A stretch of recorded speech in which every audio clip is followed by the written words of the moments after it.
Kathy Hale gets a break from her beauty shop, she takes a walk in her garden. As for her customers, a stroll on their own comes at no extra charge. It's not far to the garden.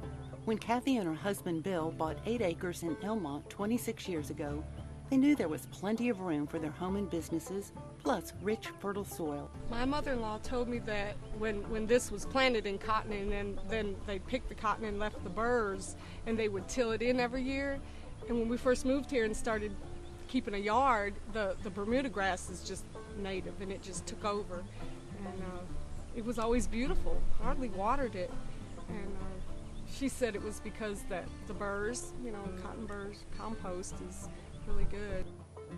Kathy's plants thrive too when she dug out grass to frame spaces with gardens. Since it was such a wide open space, I wanted to close it in a little bit, make it, because of the fields, you can't possibly make everything look nice. So I just started putting little walls up, fences, and making it a small backyard. One spot is a shady arena defined by the structure she built, along with plants in sun and shade.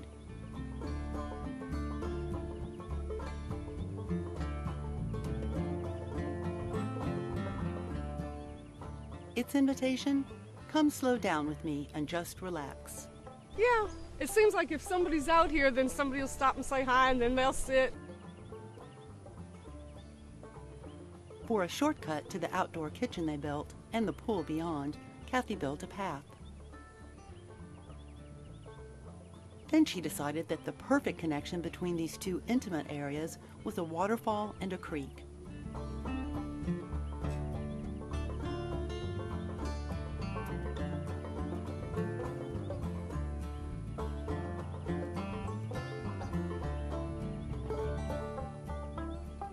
From the pool, the outlook back to the house is broad and sunny. Kathy gave it more formality. Even in the lawn that connects to the house, she planned destinations and viewpoints for whatever the family is up to.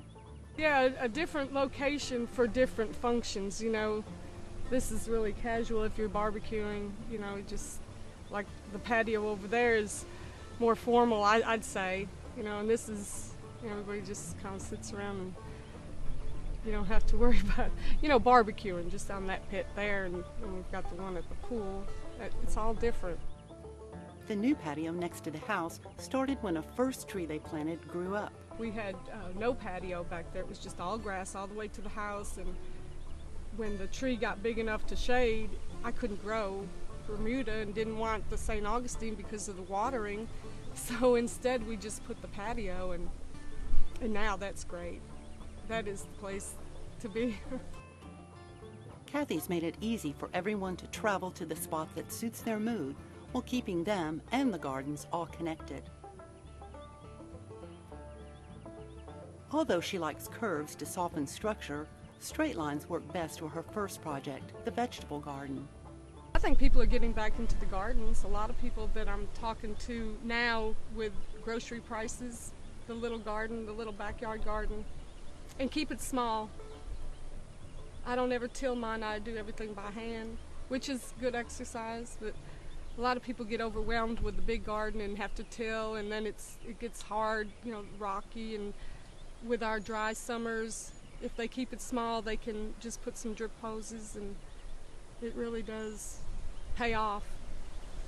Have you seen the price of watermelons lately? One watermelon's like $6.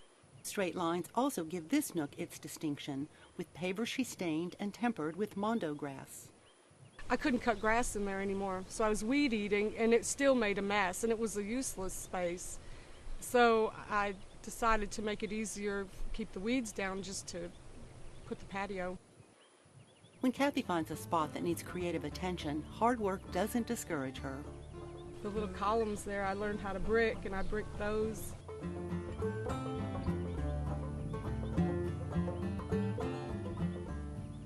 I like to work with rock, as you can tell. I don't know why, it's just, I don't know, it's relaxing.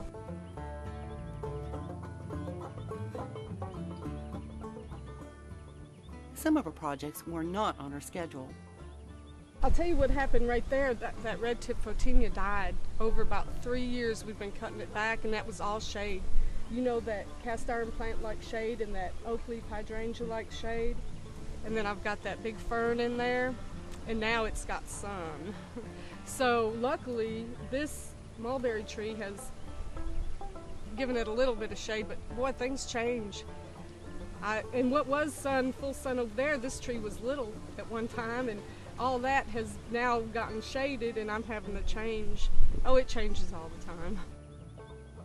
But nothing gets babied except for mulch to hold in precious water. If they do good the first year and I don't lose it and eventually multiply it, but if something that I buy doesn't make it, I don't try it again. I get my mulch. I buy some for this part of the yard, but the big areas, I ask the guys that trim trees. They're usually willing to just have a place to dump it. I have a big pile back there that I keep, and that's what I'll mulch the garden with now that everything's up and I can see where my rows are.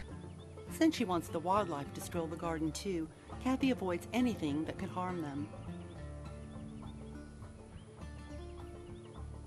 So when grasshoppers invaded a few years ago, she got chickens. Chicks get a video visit outside before they return indoors until big enough to join the flock.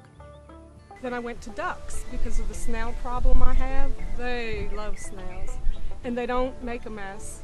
They don't scratch. They just kind of walk around and put their noses in the shrubs and eat bugs.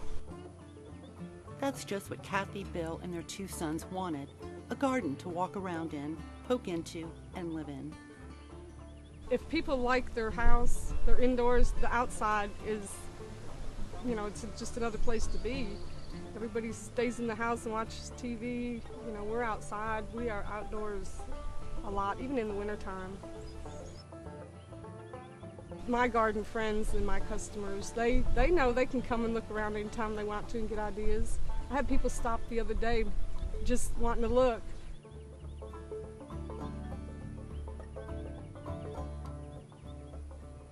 It's very relaxing when it's all done. You look back and you see it and it's like, okay, I feel like I'm in a park in a way.